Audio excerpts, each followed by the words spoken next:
হয়, মই বৰ্তমান উপস্থিত আছো বুঢ়াগাঁৱত আৰু যিহেতু মই এক পথত দুৰৱস্থা দেখুৱাম। আচলতে আসাম টকছত দৰ্শকসকলক আমি আগতে দেখুৱাই গৈছোঁ লাহৰীঘাটৰ উন্নয়নৰ বিভিন্ন শিতানবোৰ। আচলতে মই সেয়া আজি এটা উন্নতিৰ শিতান দেখুৱাম, যিহেতু ইয়াৰ হলিয়ামাৰী টু বুঢ়াগাঁও যি সংযোগী মূল পথ আছে, এই সংযোগী মূল পথৰ অৱস্থা কেনেকুৱা মই ভিডিঅ' জাৰ্নেলিষ্টক অনুৰোধ জনাম। যিহেতু দুখন স্কুল আছে, আচলতে ইয়াত হলিয়ামাৰী উচ্চ মাধ্যমিক বিদ্যালয়ৰ গেটৰ সন্মুখতে ৰাস্তাৰ অৱস্থাৰ এনেকুৱা অৱস্থা আমাৰ ভিডিঅ' জাৰ্নেলিষ্ট সম্পূৰ্ণ দৃশ্য দেখুৱাই আছে। আৰু বৰ্তমান সময়ত বিদ্যালয়খন বৰ্তমান সময়ত হলিয়ামাৰী উচ্চ মাধ্যমিক বিদ্যালয় বৰ্তমান সময়ত ছুটি হৈছে আৰু ছাত্ৰ ছাত্ৰীসকলে কেনেকুৱা অহা যোৱা কৰিছে মোৰ ভিডিঅ' জাৰ্নেলিষ্ট সম্পূৰ্ণ দৃশ্য দেখুৱাব। যিহেতু এই হলিয়ামাৰী উচ্চ মাধ্যমিক বিদ্যালয়ৰ ঘাটে লাগি থকা আৰু এখন LP স্কুল আছে আৰু LP স্কুলৰ দৃশ্য মোৰ ভিডিঅ' জাৰ্নেলিষ্টে দেখুৱাই আছে। আৰু ইতিমধ্যে স্কুলখন ছুটি হৈছে আৰু ছুটিৰ সময়ত ছাত্ৰ ছাত্ৰীসকলে কেনেদৰে অহা যোৱা কৰিছে মোৰ ভিডিঅ' জাৰ্নেলিষ্ট সম্পূৰ্ণ দৃশ্য দেখুৱাই গৈছে।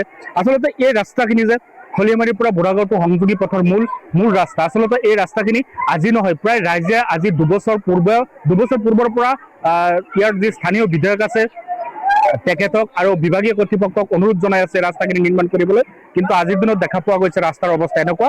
মোৰ ভিডিঅ' জাৰ্নেলিষ্ট সম্পূৰ্ণ দৃশ্য দেখুৱাই গৈছে। আৰু বৰ্তমান সময়ত হলিয়ামাৰী যি উচ্চ মাধ্যমিক বিদ্যালয় আছে ইয়াৰ ছাত্ৰ ছাত্ৰী কেনেদৰে স্কুলত অহা যোৱা কৰিছে মোৰ ভিডিঅ' জাৰ্নেলিষ্টে দেখুৱাই গৈছে। ইতিমধ্যে স্কুলৰ ছাত্ৰ ছাত্ৰীসকল আহি আছে আৰু গাড়ী যি ৰাস্তাৰ ওপৰেদি দৈনিক প্ৰায় হাজাৰ 1200 গাড়ী অহা যোৱা কৰে আৰু এয়া মূল ৰাস্তাৰ অৱস্থা এনেকুৱা। আৰু এয়া লাহৰীঘাট সমষ্টিৰ উন্নয়ন। আমাৰ ভিডিঅ' জাৰ্নেলিষ্টে উন্নয়নৰ কিছু দৃশ্য আমাৰ ইতিমধ্যে দেখুৱাই গৈছে। এয়া লাহৰীঘাট সমষ্টিৰ উন্নয়ন আৰু মোৰ হাতে কিছু ৰাইজ আছে, ৰাইজৰ পৰা আমি কিছু কথা জানিব বিচাৰিম। যিহেতু আপোনালোকৰ এই ৰাস্তাৰ অৱস্থাটো আজি প্ৰায় দুবছৰ ধৰি এনেকুৱা অৱস্থা দেখা পাই আছো, কি ক'ব? দুবছৰ মানে আৰু বহুত দিন ধৰি এনেকুৱা হৈ আছে ৰাস্তাটো, কিন্তু আমাৰ লাহৰীঘাট সমষ্টিটো এনেকুৱা দুৰ্ভাগ্যজনক কথা। আজি 15 বছৰ ধৰি এনেকুৱা কিন্তু ৰাস্তা হোৱা নাই। দুটা স্কুল আছে ইয়াত, চৰকাৰী দুটা স্কুল আছে, মছজিদ আছে, ইফালে আৰু এটা স্কুল আছে, কিন্তু আমি গাড়ী লৈ যাব পৰা নাই, খোজকাঢ়ি যাব লাগে। বৰষুণ আহিলে আমি যাব পাৰো একেবাৰে অসুবিধা হৈ যায়।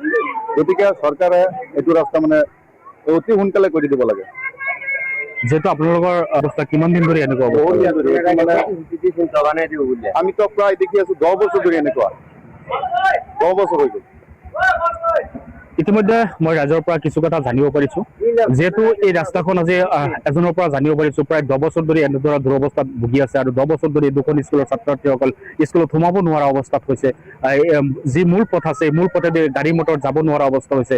আচলতে এয়া লাহৰীঘাটৰ উন্নয়ন নেকি? আচলতে উন্নয়নৰ ক্ষেত্ৰত ইয়াৰ লাহৰীঘাটৰ এক লজ্জাজনক ঘটনা বুলি আমি ক'ব পাৰো। যিহেতু মূল পথত যদি এনেকুৱা অৱস্থা থাকে ৰাস্তা ঘাটৰ, আচলতে যাতায়াত কেনেকুৱা অৱস্থা হ'ব? মোৰ সতে হলিয়ামাৰী স্কুলৰ এজন শিক্ষক আছে, তেখেতৰ পৰা আমি কিছু কথা মন্তব্য ল'ম। যিহেতু ইয়াৰ ৰাস্তাটোৰ অৱস্থা বেয়া, কি ক'ব আপুনি?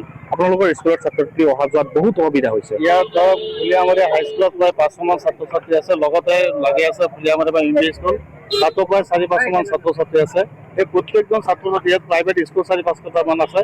প্ৰায় মানে প্ৰত্যেক দিনাকে 4-5টা স্কুলত প্ৰায় হাজাৰ ষ্টুডেণ্ট ইয়াত অহা যোৱা কৰে।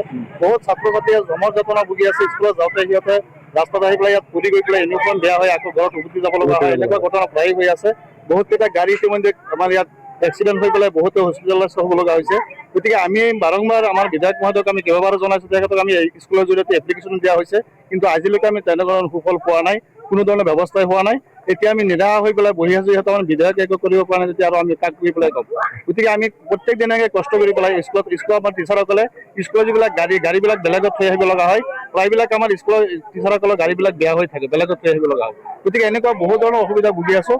কিন্তু আজি আমি দুৰ্ভাগ্যৰ কথা, আমাৰ এনেকুৱা এটা চেণ্টাৰত য'ত ইমান হাজাৰ মানুহ, ইয়াত বহুত ৰাস্তা আছে, কুহুতলিৰ পৰা আৰম্ভ কৰি পেলাই বহুত ৰাইজ এইফালে অহা যোৱা কৰে, মেইন ৰাস্তা বুলি আমি ক'ব পাৰি। গতিকে এটা মেইন ৰাস্তা আজিলৈকে ইমান দিন ধৰি এটা চেণ্টাৰ যেনেকৈ বেয়া হৈ থকাটো বৰ আফচোচৰ কথা। আমি নিজকে লজ্জিত বুলি অনুভৱ কৰোঁ।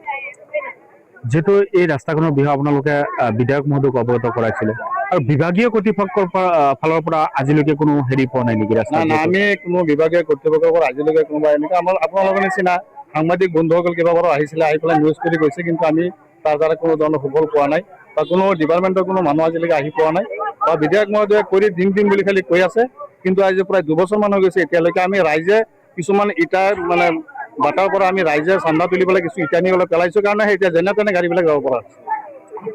আচলতে বিধায়ক মহোদয়ক ইয়াৰ শিক্ষকসকলে, ইয়াৰ ৰাইজসকলে জনাইছিলে যিহেতু এই ৰাস্তাখন নিৰ্মাণ কৰি দিব লাগে, কিন্তু আজি বিধায়ক মহোদয়ক জনোৱাৰ পিছতো ৰাস্তাখন নিৰ্মাণ কৰা নাই।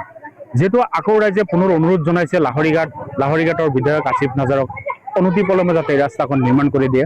মই পুনৰবাৰ আকৌ ভিডিঅ' জাৰ্নেলিষ্টক অনুৰোধ জনাম ৰাস্তাৰ দৃশ্য দেখুৱাবলৈ, যিহেতু এয়া যি দুৰৱস্থা আৰু কিমান দূৰৰ পৰা কিমান দূৰলৈ ৰাস্তা বেয়া হৈ আছে। অলপ মই ভিডিঅ' জাৰ্নেলিষ্টক অলপ জুম কৰি দেখুৱাব দিম ৰাস্তাটোৰ অৱস্থা।